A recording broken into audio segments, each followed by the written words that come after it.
What is up, y'all? It's your boy Aniki coming at you with another video. Today, My Hero Academia Chapter 310 review. For those of you who have been here for a while, you know, we kind of caught some massive W's. We can do the page by page in the classic format. If you haven't read the chapter, then you gotta go. Moving on with the show. First off, opening color page proves what we talked about, that the bands are in fact red. This does further solidify what Horikoshi has already told you in auxiliary interviews and pieces that the movies are supposed to be structured around. Actually, within the story, these bands were realistically designed by Melissa Shields. These are the same designs from the full gauntlet, just for a different purpose, restructured into the mid gauntlets. So you just kind of got to embrace it at this point. So if you haven't watched the movies, I recommend you do, just in case any more tech or characters or anything like that that references them starts to make its way into the main storyline. Now, one of the things that I really like about this chapter is that, one, it opens up with the night scene, but two, we're getting more direct into what some of the issues underlying wounds that were festering in society were. This natural discrimination against this fox, mouse, whatever lady, because she's, like 10 feet tall. What's interesting about this interaction is there's a couple of callbacks. There's a callback within this interaction, where there's multiple callbacks within this interaction, I should say. Because one, you have Deku using the drop kick that Mount Lady used to protect the giant villain, quote, giant villain, instead of take her out. So in this case, you have the callback to that from chapter 1, but also you have a callback to the original explanation of costume development and quirks developing. We were told about somebody who, or as an example, given a woman who thought that her quirk was producing water from her body. And then it's later revealed that she takes the water from the air around her, and then that takes that water, and that's what she's controlling. And then so in turn, as Deku was learning about his quirks and we're discussing about that this chapter, we see that the guy using the cannon blaster is actually manipulating the rain and pulling that in to make his water blast with his cannon. So just a reference to a quirk that we'd already talked about existing within the world. Now, Deku kind of, is telling them, it's okay, this woman's not a threat.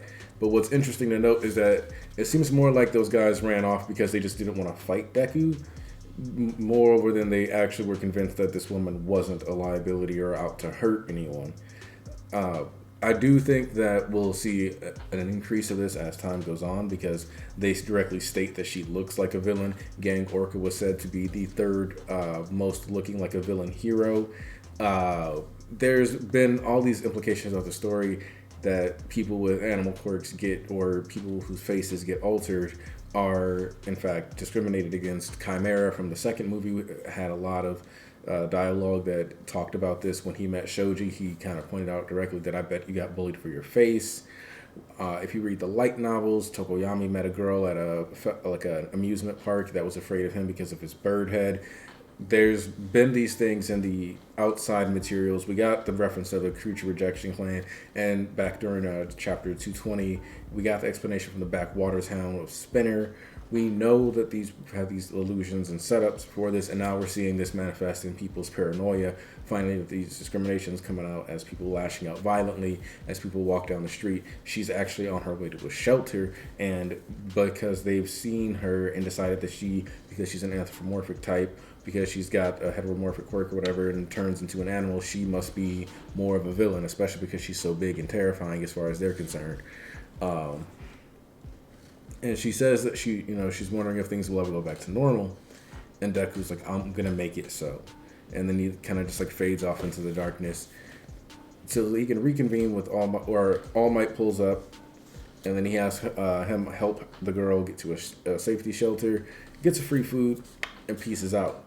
So we get a couple shots where, Deku's brooding, standing over the city, looking.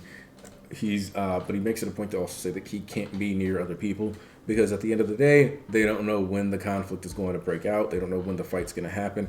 So the main reason why Deku's always got his backpack with him is that he's just constantly on the run, on the move, and All Might and him meet up at certain points so that they can reconvene. And I'm sure at times, if he needs to sleep, he more than likely would be sleeping somewhere protected by Endeavor, Hawks, and Genist, or something like that. We get a conversation with the vestiges, with the fifth user. I think it's interesting to note that they're all just kind of popping up as they see fit, and we're having consistent dialogue. And I think this is mostly to flesh them out as characters, but also give Deku reasonable chances for dialogues, so that, because if he's not going to be around other people, there's not, beside him like constantly going on monologues, which would be kind of weird, there's not a lot of ways to genuinely get this unless he starts having like really long heart-to-heart conversations with every single villain, and that's not likely to be the scenario he's going to get to be within. So instead, we need to have him have people he can talk to and bounce ideas off of that have a legitimate reason to be there, and that would be these vestiges, so that we can keep characterization and get him to really challenge his philosophy and his ideas. Because at this point, it seems as if the users do have some autonomy or say in whether or not their quirks can be fully manifested. And as Deku looks out, he's saying, I can't draw out One for All's full power if I don't, like, if they're not happy with him, if they don't want to cooperate with him as their successor. Now, we confirm that they can choose to show up or not. So whether or not they're there or not, this is also why I think whether or not Deku can access their quirks is partially influenced by these users, which means that the entire reason that Deku has had such a hard time seeing the second and third user throughout the entire series is because they've rejected him through the entire time. We've talked about this a lot on Church of MHA streams, where we discuss how their reality is that we were, like as East put it, these are some old heads. They're from we discussed they're from a really turbulent era, and we get all the confirmation in this chapter where they're like, from the era that All for One was operating in, especially those first generations, there would have been a lot of heavy quirk discrimination from people who didn't want them to be around, didn't see them as normal. You would see, like, based on the dude who got kicked out by his own family because he was developing a quirk. Then you have people who, in general, were getting attacked. You have people who were getting their quirk stolen by All for One.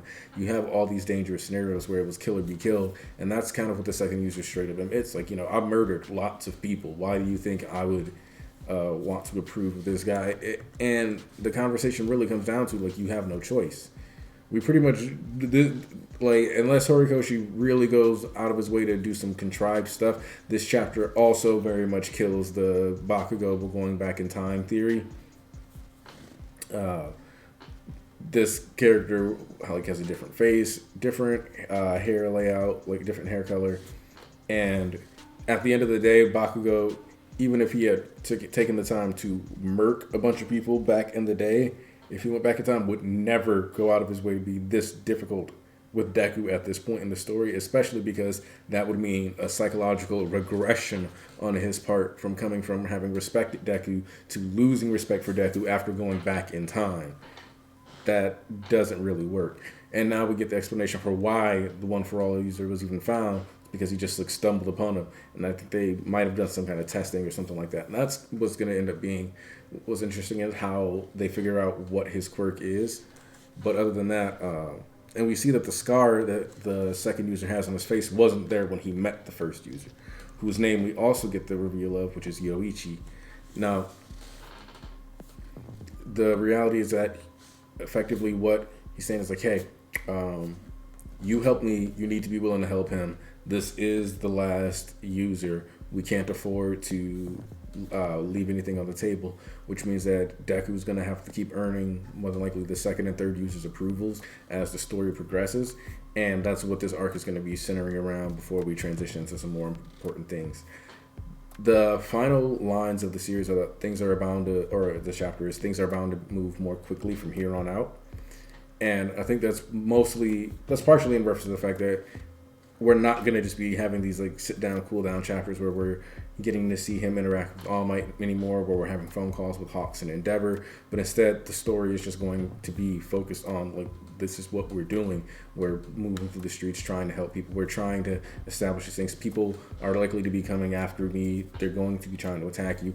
This chapter feels like a perfect chance to switch perspectives and maybe either cut away to the League of Villains so we can finally see what Dabi, Shigaraki, what they're up to, or potentially cut away to some of the UA children, such as Bakugo or Uraraka, Shoto, maybe even Ida.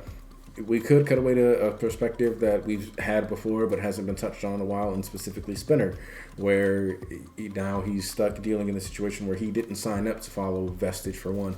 He signed up to follow Shigaraki, and now he needs to know what's going on with this situation and how they get Shigaraki back instead of letting Vestige for one be in control.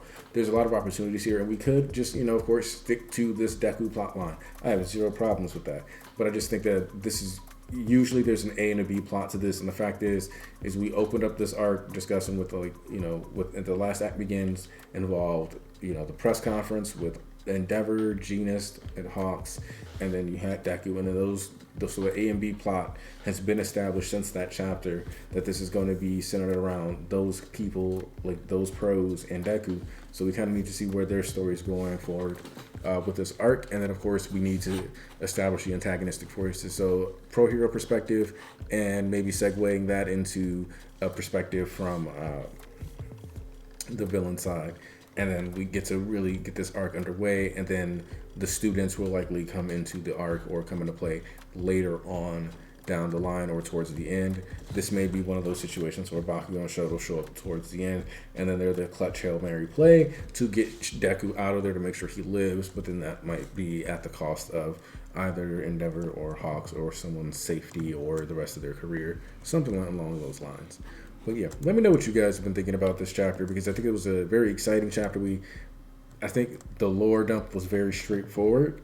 There's, especially if you've been following this channel for a while now, we talked about a lot of this in speculation. So this is very much for a lot of us, just kind of a recap. So yeah, let me know what you guys think. We've got the world is currently in shambles around them. Deku is out on his own, effectively not able to even stay with All Might consistently, it seems. I'm enjoying this.